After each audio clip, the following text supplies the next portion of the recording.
I read a story yesterday about a modern hero. His name is Jay. And it's a little town I'd never heard of, but up there in upstate New York, outside of Buffalo. So you can imagine what the story is about. He was home safe on Christmas Eve when he got a phone call from a friend who said he was trapped out in the storm and that nobody could get to him. So Jay decided that he would go. So he went, and as he was driving along, he saw another man who was wearing a much too light jacket for this storm, and he worried about him. So he picked him up. And when he picked him up, he kept going. And he got stuck once and was able to dig himself out, but he got stuck the second time. And with his clothes completely soaked and his vision starting to get foggy, it just became hopeless. So he got back in the truck, tried to dry off a little bit. His truck only had a quarter tank of gas left. And he then began to knock on doors to ask people if they would please let he and his friend come in. He even had $500 to give them. And he was turned away several times. So he got lost going back to his truck, nearly lost consciousness. And then he just happened to see this blinking or flashing light that he remembered parking his truck by, so he was able to find his way back. And he remembered, then he called the police, and they just told him, "We're sorry, we just can't get to anybody right now." But he did find out that his friend that he went out for had been rescued. So he decided to take a nap, the truck running, and about 11 o'clock that night, there was a knock on his window, and an elderly woman who was stuck in her car since 4 was out looking for help now. By the time daybreak came, he had run out of gas. So they were huddled into the woman's van, just the three of them. When they woke up, she was embarrassed that she had to go to the bathroom. Didn't know if she could or where she could. So Jay got out and he began to look again, and he looked on his GPS and he just happened to notice there was a school nearby. And he made his way to that school. And being a mechanic with an extra pair of brake pads, what he had was he broke the window of the school. He thought, this is our only hope. He broke the window of the school, and she was able then to come in and use the bathroom. And imagine that they're in this school they've broken into. The alarm is blaring, and he doesn't know how to turn it off, and he can't. But they're inside, and they're warm, and she's able to use the bathroom. And Mike, his new friend, is in there and warm. So he decided to go back outside, and he began to look in the mounds of snow in the cars, and he found 10 people out there. And he brings them all in, and he eventually learned how to turn the alarm off. And about 10 people in the vicinity, they made their way to the cafeteria, and there were apples, and there was cereal. And the school was warm. And then eventually, they made their way to the janitor's closet, and there was a couple of snow blowers in there. And all 10 of those people were able to take those snow blowers, dig their cars out, and be able to find their way home. As the story hit the news, one thing happened, and that was one of the owners of the homes that had turned him away found Jay and stood in front of him and with tears in his eyes apologized to him. Today, though, for me, at the end of this year, living another year on this planet, the people I feel empathy for in this story are the owners of those homes. I empathize with them because all of us, having to live in this kingdom, all of us with fallen natures, should be able to empathize with every one of them. And that we probably would have done the same in their situation. But here we are. And I know that there are not too many who claim to live in that other kingdom of heaven that we've been called to be citizens of, feel that way, that are walking around on this planet. I know that there are people who no longer, empathize or feel in touch with the very same fallen nature that every other sinner out there has. And I have to admit that at the beginning of the story reading yesterday, and maybe you experienced it now too, we got just a little bit judgmental. So, to end this year in the three angels' message, to end with what I believe is if you're to have a favorite angel of the three angels' message in Revelation 14, the third angel is my favorite. And being able to end this year here, maybe the third angel has a message to address us. Of course we know that he has a message to address us in 2023, the same message that he gave back in the year 1. Revelation 14, again, to recap, opens with all the redeemed standing, clothed in righteousness, wearing crowns of glory, standing in a number that no one can count. And the righteousness that we know they're wearing is the righteousness that their Savior has purchased for them. They have the faith that this grace has found its way and channeled into each and every one of them to be able to stand and proclaim. In other words, Revelation 14 opens with a picture of you and me and every other redeemed person. The reason John can't count them is because it's all of us. Everybody who will be walking the streets of gold in eternity, John sees saved in this vision in Revelation 14. And we know the first angel then begins to proclaim to them and to all the world a reminder that God is to be worshiped as creator, and that creation is living proof that he is loved and has loved, is loving and will always love all of those created children of him, every one of them. And the second angel proclaims that those redeemed are not to use any of the power that false church uses. Remember again that this comes on the heels of Revelation 13 that is described, that false church that has been around ever since, that church that actually ruled for 1,260 years, that false church that misuses its power, that misinterprets its authority. It uses the power of this world to find people to worship. Fear, force, coercion. The second angel is to remind us that power can't be worshiped because it's already been defeated. Fallen is Babylon the Great. And we who now live in both kingdoms, our physical presence, having to navigate this world, and our spiritual presence, being with Jesus himself seated right now at the right hand of glory. That we now live in between these two.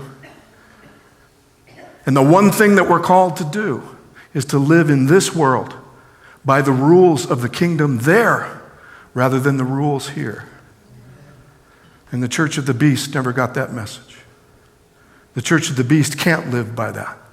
The Church of the Beast hedges his bets. Fear, force, coercion. And anybody who did not worship the beast was to be killed, forced, if they would not worship. And the beast, although powerful and most popular, remember the beast has everything. The beast has all the money. The beast has all the people. The beast seems to have everything that we are looking for. Remember, the beast always looks like he's winning. He always looks like he's won, at least by this world's standards of what victory is. But they've been defeated. The defeat for us then has to be experienced not by physical touch, not by physical reality, but by only one thing. What is the only thing that allows us to stand here, fallen in this kingdom, but stand in the kingdom of heaven? The one thing is that we got to have faith. And the faith is that Babylon truly has fallen. The exiles in Israel that were exiled into Babylon, even though they were completely exiled under Nebuchadnezzar's complete control, that at least for 70 years that they had no freedom or will of their own. They had to live by one thing alone, and that was God promised them that he would bring them home. They had to live by what? They had to live by faith. So since Babylon has fallen, our third angel, the redeemed's third angel, begins his message then with a warning. And the warning is this. Another angel, a third one, followed them, saying with a loud voice, if anyone worships the beast in his image and receives a mark on his forehead or on his hand, if anybody receives this mark, and if anybody comes to worship the beast, if anybody comes to operate, if you will, in the name of God by the power that the beast uses, fear, force, coercion, any of those things, woe to them, because it's really nasty to receive the mark.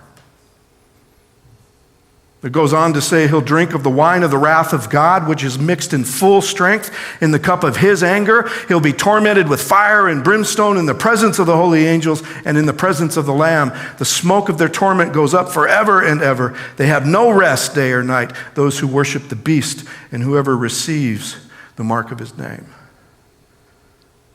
See, worship God as creator or worship the dragon with that counterfeit of creation. I spent 17 weeks before this series going into the details of the operation of this dragon-worshiping two-beast church. And I'm sure there are still some here that don't know what it means to receive the mark of the beast. God creates his children in his image. Creation was created in his image. And that image is simply what? Love. They were created to love God, love their neighbor as themselves. They were created with the absolute free will to be able to do so. They were created with the free will to worship him or not. They were created with the free will to love him or not. If love is forced in any way, it isn't love anymore. So he gives this unconditional love and he asks for their free response. And he assures them that whatever the response is, it will not change him or that love that he only seems to possess. I've pointed out several times. If the fall changed God, why did he show up the day after the fall and offer Adam and Eve the very same relationship that he offered them the day before? And that was to walk and to talk with him. They were the ones that were changed. They were the ones that refused the walk. God offers it freely, whether they worship him or not, and right now they are not.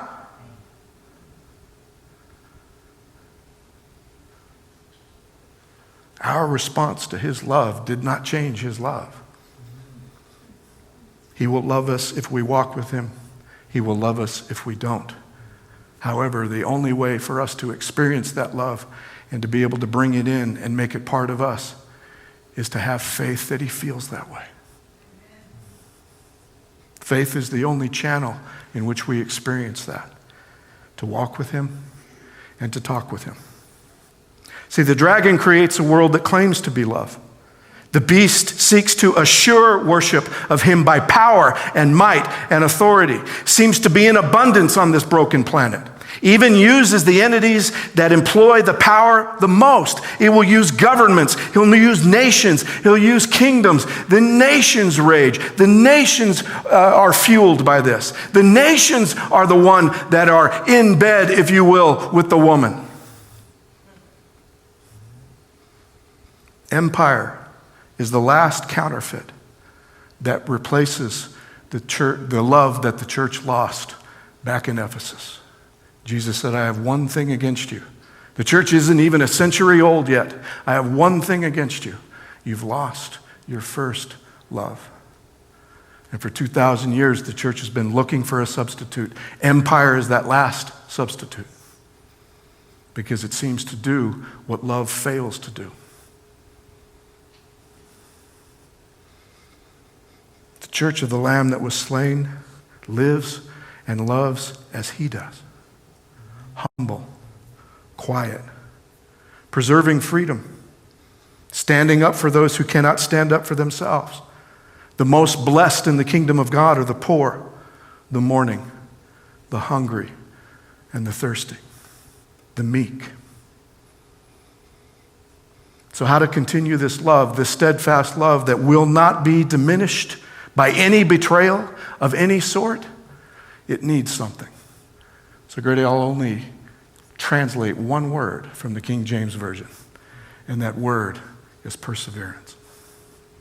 Here is the perseverance of the saints who keep the commandments of God and their faith in who? Their faith in Jesus. We need perseverance. I know it's translated as patience in the King James Version. I know it's translated as endurance, but a literal reading just literally says the perseverance. It is an entity all of its own. It's like a whole new thing to belong to. We are the perseverance. The saints are that perseverance.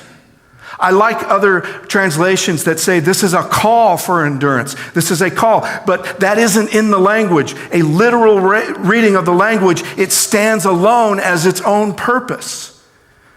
And not just purpose, a purpose, but purpose, capital P, perseverance. And John has already told us that he is our brother in this. He lives in the first century. The time that he receives this vision, he is being persecuted. They're on their fourth attempt to martyr him. He's been stoned. He's been boiled in oil. This is the second emperor to try to do it, and he decides to just put him on this rock and hope that the rock does the job. And here he is. I, John, your brother and fellow partaker in the what? In the tribulation that it causes, the kingdom and perseverance. He says, you and I, we're in this together, church. Imagine, do you think he imagined that he'd still be speaking to a gathering, to a church of Jesus Christ 2,000 years after he utters these words? All of it are in who? Which are in Jesus. He was on the Isle of Patmos because of the word and God of testimony in Jesus. Our brother in tribulation, a fellow member of the kingdom, not this kingdom, the kingdom of heaven, and perseverance, he says. It's a tribulation to live out this citizenship in the heavenly kingdom. We will be persecuted one way or another, sometime in our life, for trying to live by his rules on this planet. Martyred? I used to, I don't know. Sometimes I get so arrogant that I say, I'm ready to be martyred. And whenever I ask, there's at least 2 or 3 people to raise their hands. Are you ready to be martyred? Oh, do we really think we're ready to be martyred? When we can't even agree what kind of worship we want to do? When we can't even agree the color of carpets and pews?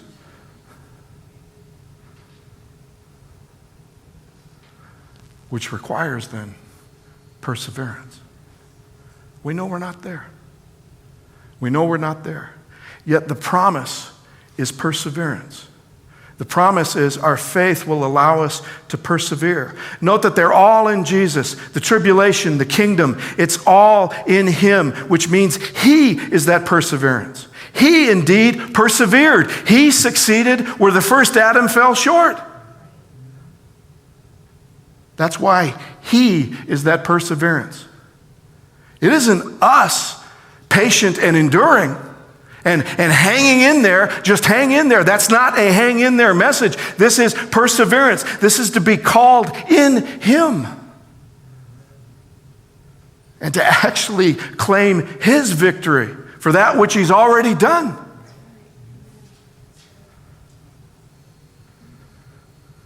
So to be a saint, to be a holy one in this true church of the Lamb, in this time in which we're living, we are to persevere. And we're persevere in 2 ways. One is, we what? Keep the commandments of God. And what? And their faith in Jesus. The 2 things that the church has been asked to be in persevering for. I want to address the second one first, because I really believe it makes a difference how we translate this. I really do. Literally, it is not their faith in Jesus. Literally, it is not our faith in Jesus. It actually says the faith of Jesus. If you were to read it literally, it actually says the faith of Jesus, which actually is incredible. How much more can he give us? We used to think that everything that he gave was so that we could have faith. And we try every day to muster up faith on our own. We try to exercise our faith. We try to do everything we can do to have faith. And we talk about, oh, my faith is running low today, or my faith is a little dry today, or my faith is through the roof today. When actually all we have to do is have faith. And if we do have faith in him, we can have his faith. He promises us. Does it make a difference? Well, I think it does, because in the first place, where this is, in the first place, these persevering saints are called to keep the commandments of God. So I think it makes a huge difference. And the reason that I think it makes a huge difference to translate that of his faith, to have his faith, and to not just have faith in him. Now, don't get me wrong. We do have faith in him, but he started it. He started it. And he took me, who absolutely has no capability of having any sort of faith, and he gives it to me. Because he didn't promise just to walk with me. He promised to walk in me and in you. And if you believe that, then he says, you got my faith. And my faith, the difference between my having my faith and the difference between somebody having faith in me, it's huge. Because then we can begin to understand what the difference is in what it means to keep his commandments. Because I have to tell you that the saint's definition of keeping the commandments of God and his definition of keeping the commandments of God are completely different. And does it affect the way that we should carry out this mission? Oh, you bet it does. What has been the traditional Seventh-day Adventist view of keeping the commandments of God of the third angel's message? What is our traditional way of looking at it? The first angel told us. It's what? The Sabbath. We've always said that, right? Keeping the commandments of God means to keep them literally. We see ourselves as these people because we decided to adopt the fourth commandment. We believe that we were moved to say so. And we do it, and we did it, and we still do it as what? As literal. As it's written. As it's written on the tablet. And what has our emphasis always been? As it's written on the tablet. Right day, right definition of day, a precise prescription of what we do and don't do. The emphasis, what was always the emphasis, was the right day. It's in our name. If you don't think that that was our emphasis. We're Seventh-day Adventists. Nothing wrong with that. Nothing wrong with that. Unless we leave it there. Unless we leave it on the tablet. And my argument is, here in the end time, that is the difference between having faith in Jesus and having the faith of Jesus. The difference between being a saint in this church and a mere follower of a commandment. It makes all the difference in the world.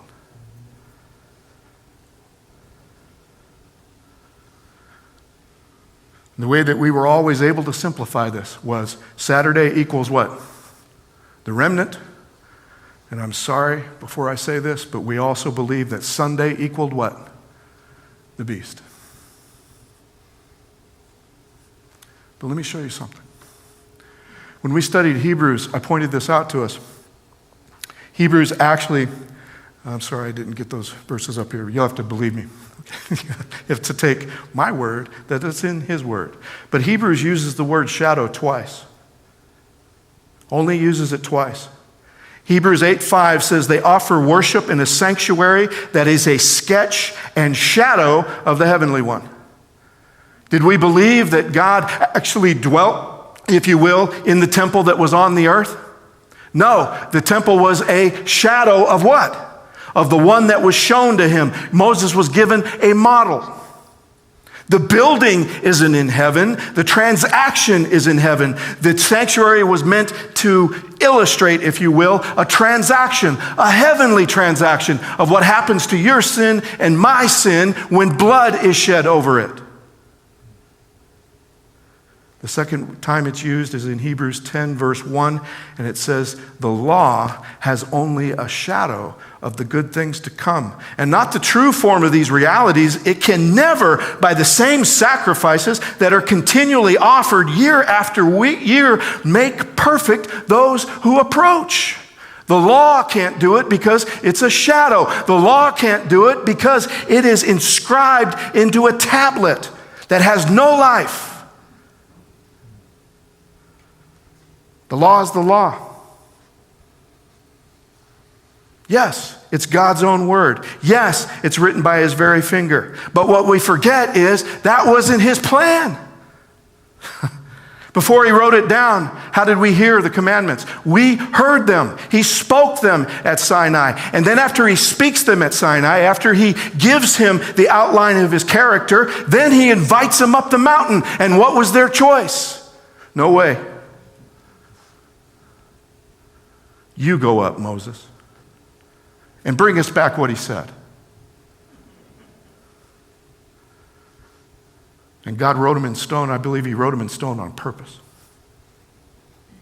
From that very first day, he wrote it on purpose to let us know that there's nothing in this. There's no blood in the tablet.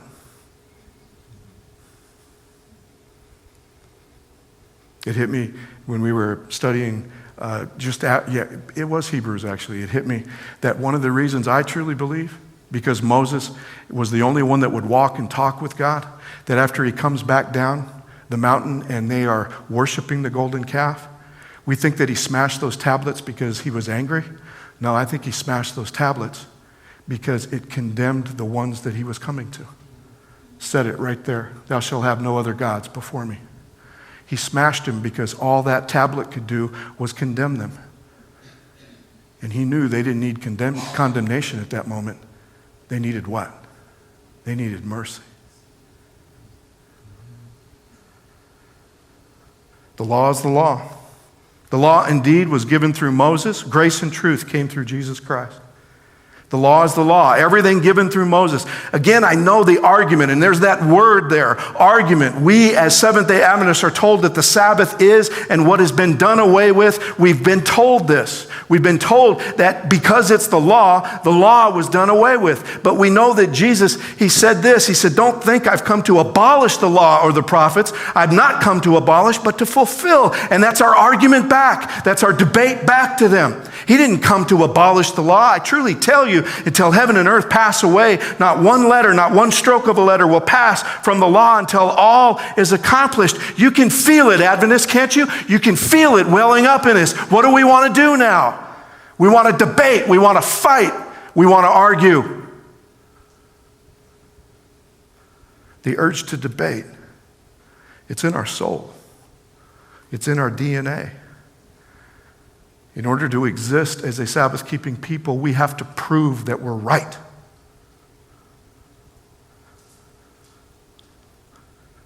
But can I ask you to follow me for just a minute? Can you go with me to find something that I believe has been missed up until this end time? This new opportunity for us to preach, teach, and live the three angels' message. Can you hang in there with me for just a second? We studied the beast for months.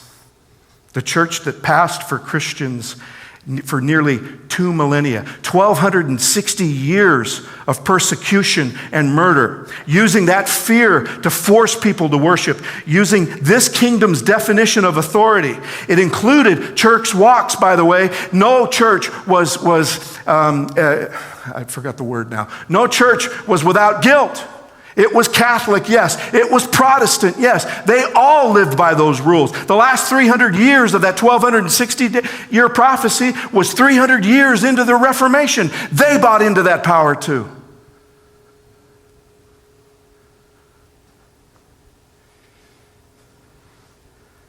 All the way to today. where I truly believe that today's manifestation is Christian nationalism. I look at it, I see. We could identify her as the church state, as Babylon. Now hang with me for a second. For months we could identify her. And you know what I never mentioned in being able to identify her? I never mentioned Sunday. I didn't have to. Was the church arrogant? Yes. Was part of the arrogant boasts of this beast the changing? Yes. But do we really believe that the most serious thing that the beast could do would be to change the Sabbath?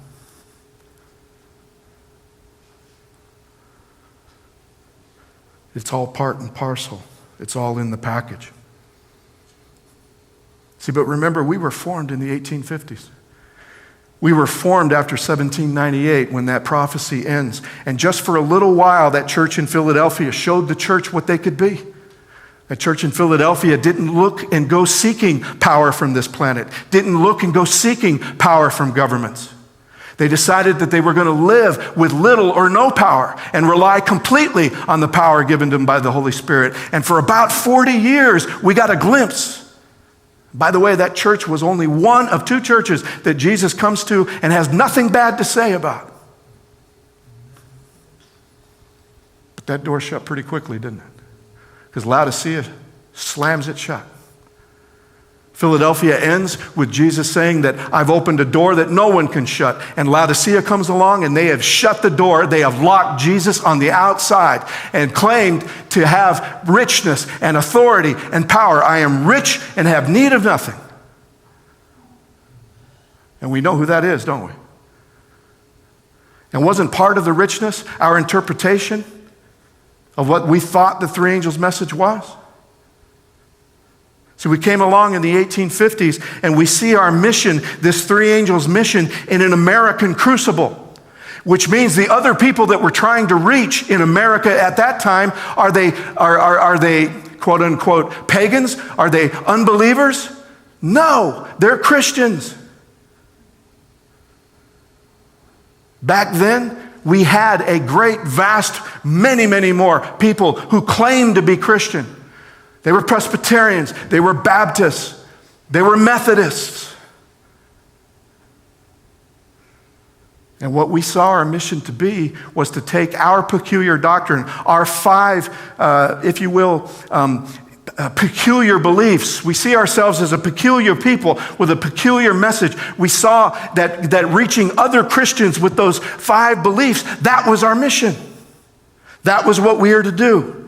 And when you go and address other Christians, what is the one way that mission becomes? What is the one form that it becomes? You can't help it. It's a fight. It's a debate. See, I think because every Christian who's ever been baptized, once they accept Christ, they think they now have permission to debate other Christians.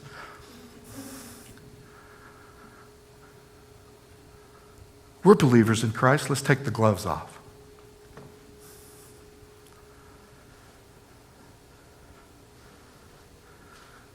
And when they fought back, they told us, well, wait a minute, we're part of the new covenant, and the Sabbath was the old covenant, and it's been done away with. Think about this, though. The old covenant was that God wanted to walk and talk with his children. That was the old covenant. And even after the children refused, it didn't change God. It's still his covenant to walk and to talk. But what they wanted was to remove this face-to-face relationship and move it to the tablet.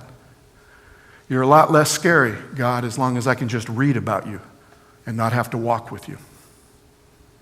You're a lot less scary if I worship you on a tablet or in the pages of a Bible. You're a lot less scary if I can make an idol out of your word rather than you as my creator.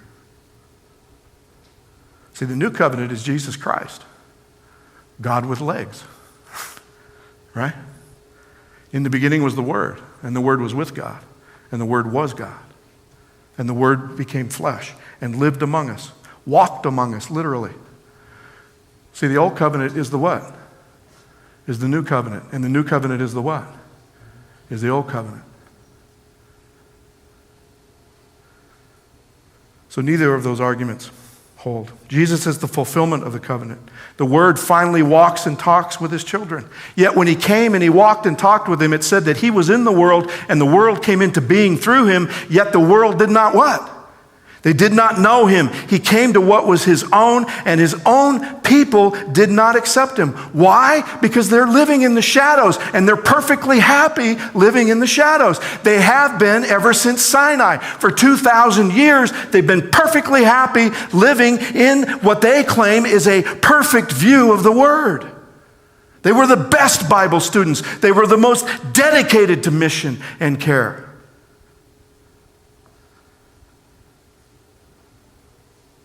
They didn't accept him. Why? Because he said they prefer the darkness. We always thought he was talking about the world there, that the world prefers the darkness, the world prefers to stay in sin. No, it's anybody who refuses to walk in his light. In prayer meeting and studying the Gospel of John, the most shocking thing that we saw was that the church, his church, the church that claimed to follow him, the church that believed that they knew exactly who the Messiah was and was going to bring about the Messiah, they actually told him there was no way he could be the Messiah. And what were they using to put between them and the Messiah? They were using his word. You, walking law, Word became flesh. You can't be what God says you are because your word says you can't be.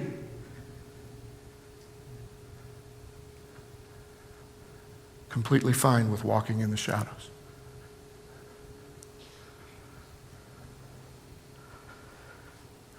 Think of all the study that went in for 2,000 years, all the study of the Torah, all the study that produces two separate Talmuds that when they go to write it down, it's 40 and 50 and 60 volumes, the way to be able to live. And before you become a little bit feeling good about all of that, don't tell me that any Christian church doesn't have their own Talmud. We all do we not? But did they notice? Did they notice that all of that study brought them nowhere near coming back to Sinai? And so that when God decides to come down the mountain himself, they run just like they did at Sinai. All the Bible study in the world does not invite you to have a walking, talking, living, breathing relationship. It may invite us to have faith in, but it doesn't open up the possibility of having the faith of.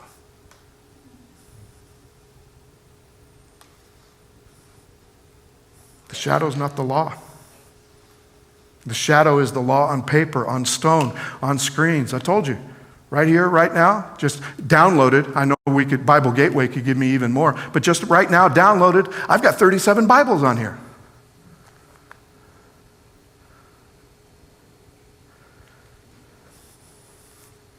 But Jesus said, you search the scriptures because you think that in them you have eternal life. And it is they that testify on my behalf. Yet you refuse to come to me to have life. Scriptures, all the law, the prophets, all the writings, ceremonial, civil, all of it, all written down, all stone, all paper, all missing one thing, missing life, missing soul, missing breath. So real quick, when it comes to the Sabbath, Jesus proved it to us. He had a situation. It says at the time, Matthew 12 says, at the time Jesus went through the grain fields on the Sabbath, his disciples were hungry. They began to pluck the heads of grain to eat. When the Pharisees saw it, they said to him, look, your disciples are doing what is not lawful on the Sabbath. He said to them, have you not read? Again, have you not what? You guys claim to be Bible students, but have you not read what David did when he and his companions were hungry? He entered the house of God, ate the bread of the presence, which it was not lawful for him or his companions to eat, but only for the priests. Or have you not read in the law that on the Sabbath the priests in the temple break the Sabbath, yet are what? Yet are guiltless. Let me ask you this. Did David break the law? Did the priest break the law? Are the priests law breakers? They would answer no. But I have to tell you that they did. They broke the letter of the law. The law says that that bread is for nobody but the priests. It's made every Sabbath. And the loaves that are taken off the table of showbread every Sabbath are given to the priests. They are the only ones that are allowed to eat. The law says one thing about the Sabbath that you're not supposed to do, and that is what? Don't work. What do the priests work for a living? What do? They work. Do they take Sabbath off? No. I've told you before, I work harder on Sabbath than any other day. And I thank you for letting me rest. And you know when that rest is? It's on Sunday.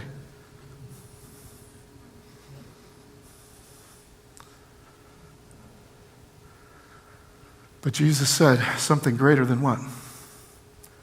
Something greater than the temple is here. We get that, don't we? The temple was supposed to be a shadow. What we have to start getting to is that the commandment also was a shadow.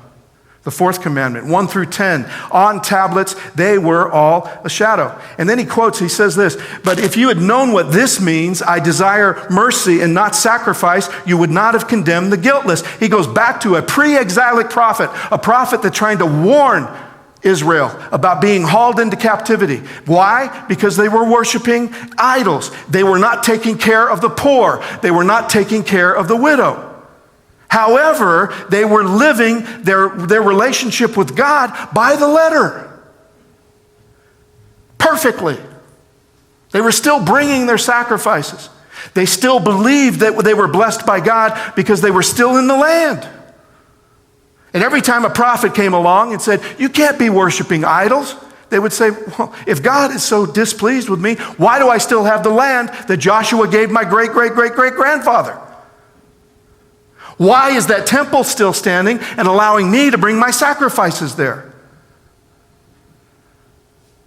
I appreciate your word, brother, but you better go back and read your scriptures.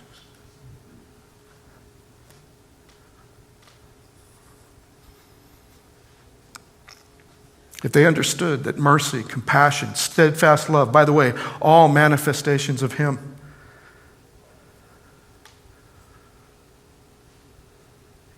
that's what He's looking for. And for those of us, if we had the faith of Jesus, that is what would exist in us. And we could make it then part and parcel of the three angels' message. Eliminate the Sabbath? No. But take it off the page. Write it on the heart. And to begin to live and breathe the love and the mercy that is in the Sabbath. And be able to spread that rather than the letter of the law.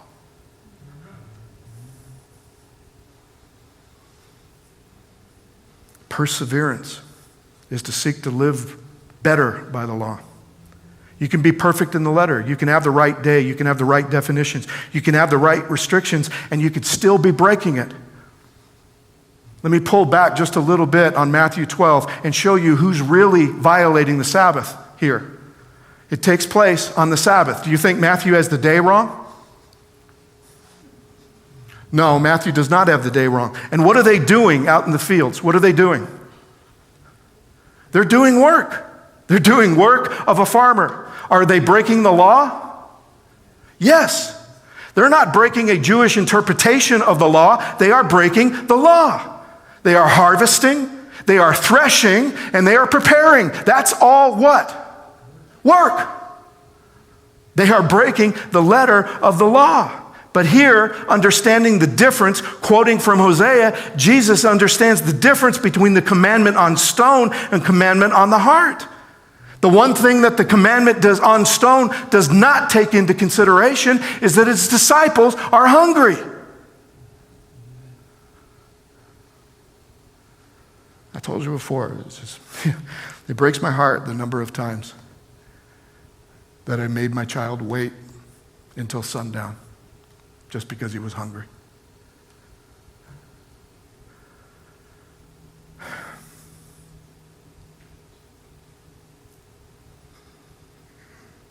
Jesus says they're not breaking the law. Jesus says, I'm not breaking the law.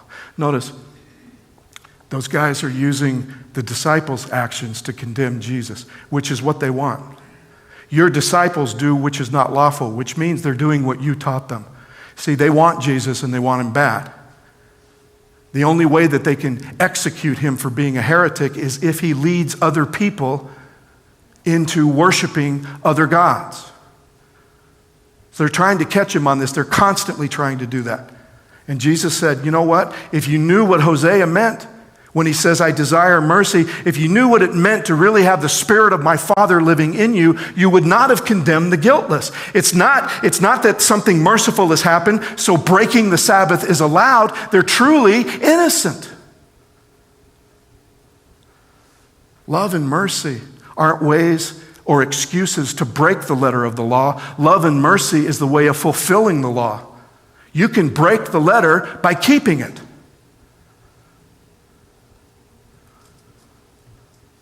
So he points out, the priest's decision to give David unlawful bread was actually a merciful thing to do because David was starving and he had an enemy on his back.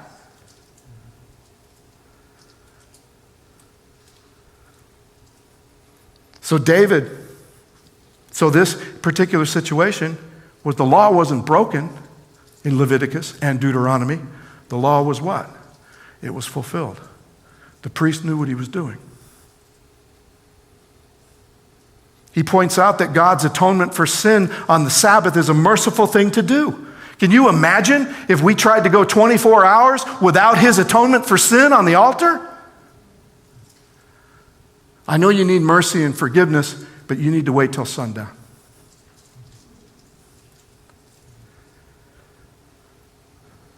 So that the priest's willingness to break the law by working on it actually is fulfilling the law. Are you getting to understand what has been so inadequate about our interpretation of the three angels' message? One thing that hit me this past week, and I apologize to prayer meeting in the morning, but I also say that if you'd have been with me at prayer meeting in the morning, you would already know this. But one thing that hit me last week is that these religious leaders, the church of his day that have this spiritual myopia concerning the law, their perfect keeping of it, because right now they're standing there perfectly keeping it. They're not doing what the disciples are doing, right? They're standing there, but they are the ones breaking the law. Because notice the one thing that they don't accuse the disciples and the rabbi are not accused of. They're not accused of stealing. Does that field belong to Jesus or any of his disciples? No. They just walked into it and are partaking of it themselves. Why? Because the law said they could. Leviticus 23, Deuteronomy 24. You shall not harvest the edges of your field. That is for the sojourner. That is for the wanderer. That is for the alien in your midst.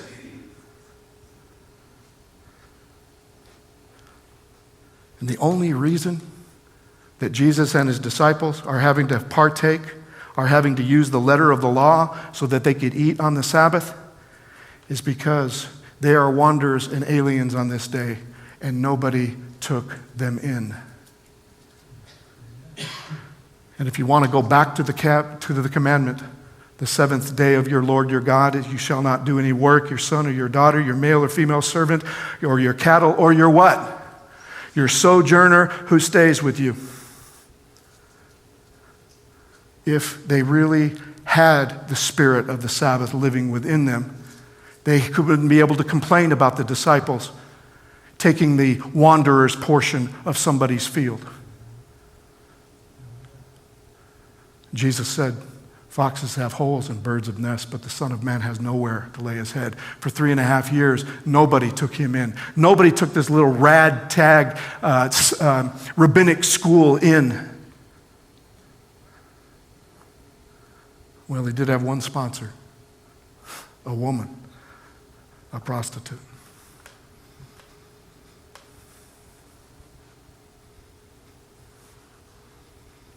Here is the perseverance of the saints. Those who what?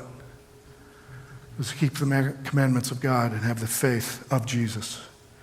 So let's remember as we boast that we know what it means to keep the commandments of God.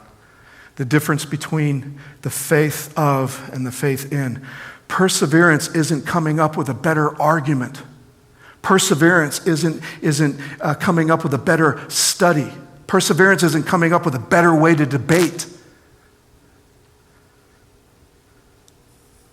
It's persevering in love. If you can persevere in love and mercy on this planet, you've accomplished something. And if we could just have a mustard seed of faith that allows us just to persevere just a little bit, then we are as ready as we need to be for him to come.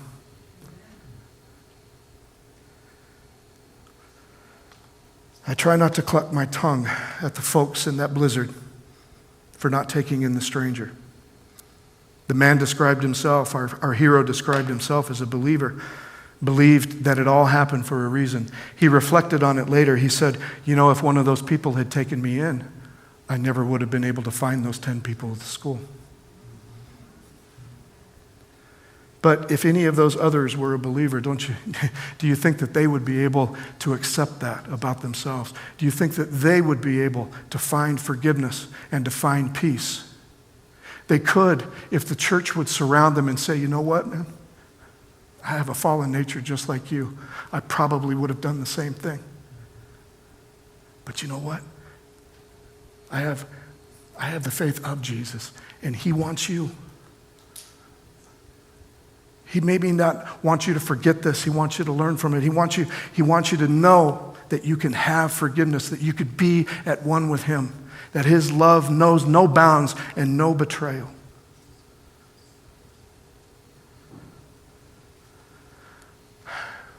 So one question for you. You think this is going to be easy? See, when you recruited me, church, you made it sound like it was very easy. All I had to do was know what the right day was. You told me this was going to be easy. And it isn't, is it? It's easy to decide to persevere in law. It's easy I have to say, it's easier to worship the beast than it is to worship the Lamb that was slain. Before I met the Lamb, before I met Jesus, my life was not complicated at all. Because this world and the church that represents this world, the church of the beast, they let me indulge my nature whenever I wanted. They let me, who would not want to worship a God that says, it's okay to worship me when you want to? It's okay to worship me it's okay to love your neighbor as yourself until you find that one neighbor that you can't love. Then go ahead and do what you want. That's why the whole world wanders after the beast. It's the end time idolatry. And as long as I do it by the letter of the law, I can walk away patting myself on the back. So it isn't easy. In fact, the angel says this, that the perseverance of the saints keep the commandments of God and their faith in Jesus. He actually says this. I'm sorry, I didn't have the last verse there. He says, and I heard a voice from heaven saying, write, blessed are the dead who die in the Lord from now on. Yes is the Spirit, says the Spirit, so that they may rest from their labors, for their deeds will follow them. If this was going to be easy, do you think he had to say, hey, you know who's really got it easy? Everybody who's dead. If you guys die in the Lord right now, back in the first century, then you're probably better off than any of the remnant that's coming. Because they get to rest. You and I get to rest only in the faith of him, having his faith, persevering in him. See, it leaves us asking, and it leaves us wondering, but it leaves us together. So hopefully we can do this together. And eventually what we will learn is that it leaves us with him, only him. And he'll teach us what it really means to have only him in our lives and in our hearts. I'll leave you with Abraham Heschel speaking to us in his book, God in Search of Man. I'll leave our three angels message here. It's customary to blame secular science and anti-religious philosophy for the eclipse of religion in modern society. It would be more honest to blame religion for its own defeats. Religion declined not because it was refuted, but because it became irrelevant, dull, oppressive, and insipid. When faith is completely replaced by creed, worship by discipline, love by habit, when the crisis of today is ignored because of the splendor of the past, when faith becomes an heirloom rather than a living fountain, when religion speaks only in the name of authority rather than with the voice of compassion, its message becomes meaningless. The three angels' message is not a meaningless message unless we leave it on the page and leave it on the tablet. I pray we don't persevere as Bible students. I want us to be good Bible students. Believe me, I do. But I pray we persevere as sons and daughters of the living God.